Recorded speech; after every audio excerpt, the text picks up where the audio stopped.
Korean couple couldn't have kids, so adopted a black little girl and named her Kim Min-soo.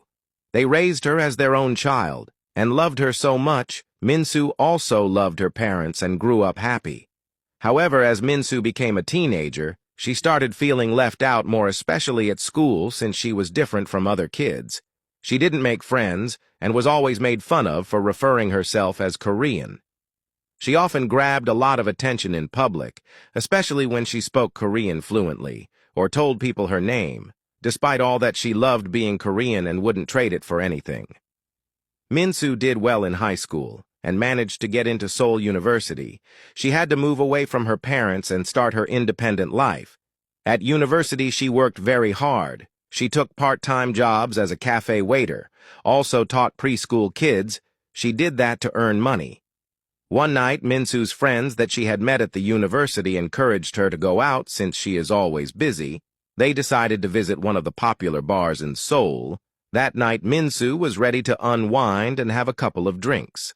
Across from where they were seated, there was a very handsome guy sitting alone having a whiskey. Besides him were two guys who kept looking at Min-soo and her friends. They made funny comments about Min-soo, and one of the guys made a bet that he was going to get her to bed that night. The guy who was sitting alone watched them as they approached the girls, and one of the guys started talking to Min-soo.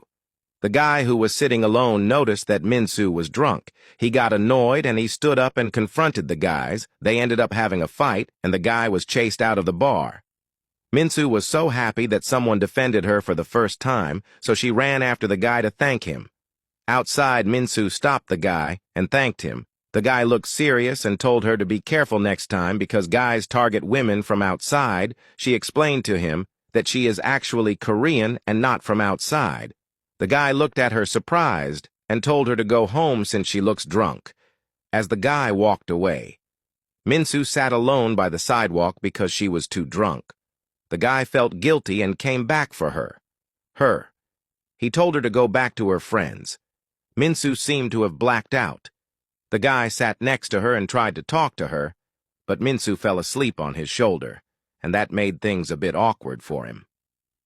After failing to find Min-soo's friends and getting her to tell him where she stays, he ended up taking her with him. In the car, Min-soo had passed out, and the guy was disappointed that there are females who are still careless about how they drink on a night out.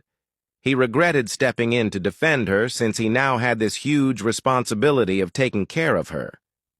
The guy arrived at his place. He lived in a very luxurious mansion.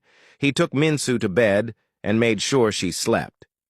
The next day, when Min-soo opened her eyes, she realized that she was not in her bed. She was in a luxurious room that she didn't know.